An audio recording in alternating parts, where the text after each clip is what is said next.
Hi வணக்கம். நான் உங்கள் பிரியா பேசுகிறேன். வாங்க ஸ்டோரிக்குள்ளே போகலாம். சூனியக்காரி கழுதியாக மாறிடுறா. அந்த கழுதியை ஓட்டிகிட்டு போய் வியாபாரியிடம் கொடுக்குறான். வியாபாரி அதுக்கு ஒரு முக்கணா கயிறு போடுறான். எந்த காரணத்துக்கு வந்து இந்த கயிறை மட்டும் கழட்டிடாதுன்னு சொல்லி எச்சரிக்கை பண்ணுறான். அதுக்கப்புறம் அந்த கழுது மேலேயும் அவன் தன் நாட்டுக்கு கிளம்புறான். அப்போ அந்த பக்கமாக வந்த கிழவி வழி மறைக்கிறா. என்ன கிழவின்னு கேட்டதுக்கு இந்த குதிரை ரொம்ப அழகாக இருக்குது, நான் ஒரு வாட்டி தொட்டு பார்த்துக்கிறேன்னு சொன்ன உடனே அந்த மூக்கணாங்கயிறை அந்த கிழவி அறுத்து விட்டுடுறா. அந்த கட்டை கட்டின அடுத்த நிமிஷமே சூனியக்காரி அப்படியே பெண் உருவாக மாறிடுறா.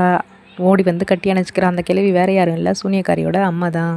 கோவப்பட்ட சூனியக்காரி அவனை உடனே ஆந்தையாக மாற்றிடுறா. ஆந்தையாக மாற்றி ஒரு கூண்டில் அடைச்சி வச்சிடுறா. அதுக்கு சாப்பாடோ தண்ணி எதுவும் கொடுக்கக்கூடாதுன்னு வேலைக்காரிக்கிட்ட சொல்லி விட்டுடுறா.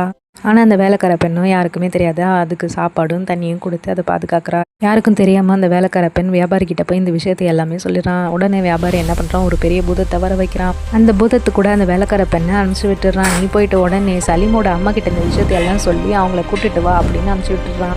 அவர் அணிக்கிட்ட போயிட்டு நடந்தது எல்லாத்தையும் சொல்கிறான். உங்கள் பையன் உயிரோட தான் இருக்கான், எப்படியாச்சும் அவனை காப்பாற்றுங்க அப்படின்னு. இந்த விஷயத்தை கேள்விப்பட்டதும் ராணி அழுகிறா.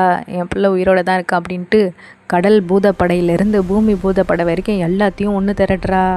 எல்லா பூதங்களும் ஒன்று சேர்ந்து அந்த நாட்டுக்கு போய் இளவரசனை காப்பாற்றுறதுக்காக போராடுறாங்க. அரண்மனையவே சுக்கு நூறாக உடைச்சி தள்ளுறாங்க. கோவப்பட்ட இளவரசனோட தாய் தன் மந்திரத்தினால சூனியக்காரியும் அந்த அரண்மனையும் சுக்கு நூறாக்கிடுறா. ஆந்தையா மாறி இருக்கிற தன் பிள்ளையை மீண்டும் பழைய ஊருக்கு கொண்டு வரா. இளவரசனும் அவனுடைய தாயும் வியாபாரியை பார்த்து நன்றியை தெரிவிச்சுக்கிறாங்க.